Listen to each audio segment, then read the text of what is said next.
The equivalent of the morning pages from The Artist's Way, but for belonging. So if you're familiar with the book, The Artist's Way, one of my favorite books ever, it offers some very basic but very powerful practices that they invite you to do on a daily or on a weekly or multiple times a week basis.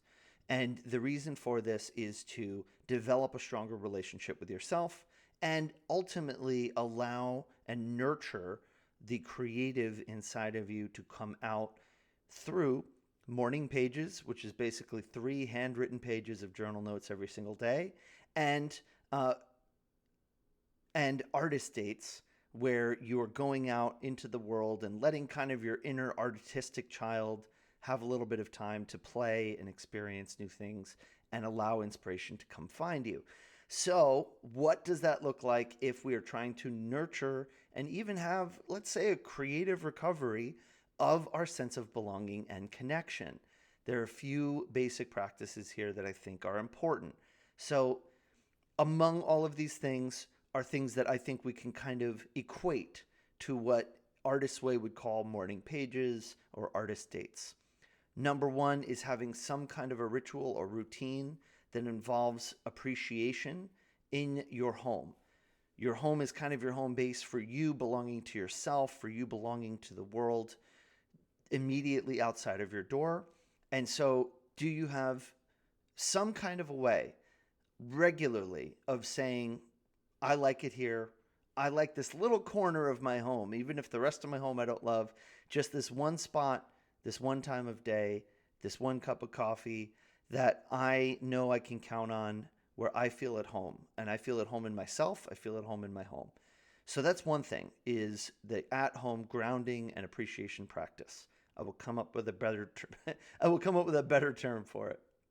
Number two is pretty related to the idea of artist dates, but a place outside of my home, ideally walking distance or at least a short distance by whatever means of transit you have available, a short distance from your home where you can go and you know that you are always going to enjoy going there and being around there. Again, this is important for connecting to a sense of place, connecting to where you are.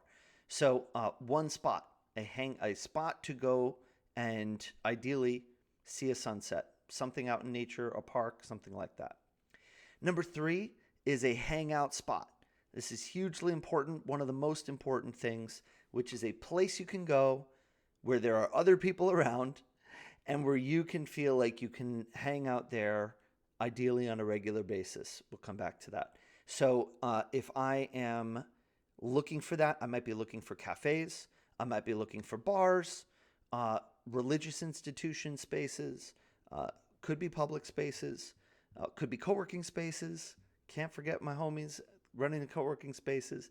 But it's somewhere that I can go where I can regularly hang out and be around other people. It doesn't mean I need to see or interact with those people in a super social way just yet. But the regular practice of going somewhere outside my house, and then that leads to number four, which is a regular time of the week when I go somewhere and do something. So if you're going to church every week, this you've already basically got this box checked, although you certainly can look for other things to do as well.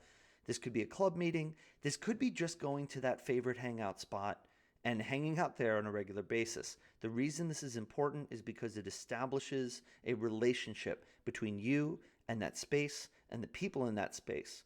Even if you don't do a lot of talking, even if you're not super social, you are going to start building connection just by virtue of the fact that you have made a commitment.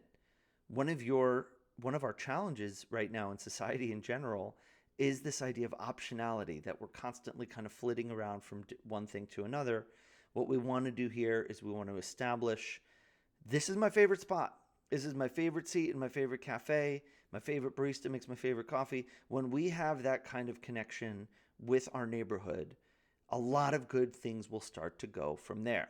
So those are your four things: sense of connection at home, sense of connection outside your door, hangout spot, and a regular time of the week when you go and spend some time around other people. And so what I'm going to do is I'm going to share how I'm going through each one of those four practices. and I'm going to practicing them. I'm going to spend more time doing these things, and you can follow along and see how that plays out for me, the relationships that I build, all those things. So stick around, stay tuned, subscribe. It's at Belongfulness, and let me know. I want you to follow on this journey in any which way works for you, because I know we are not alone in our need to find connection and get out of the house, kick the doom scrolling habit, spend less time on our screens, and spend more time enjoying the beauty of reality with other humans. So if that sounds interesting to you, follow along, do what I'm doing while I'm doing it, and let's see what kinds of connections we can find.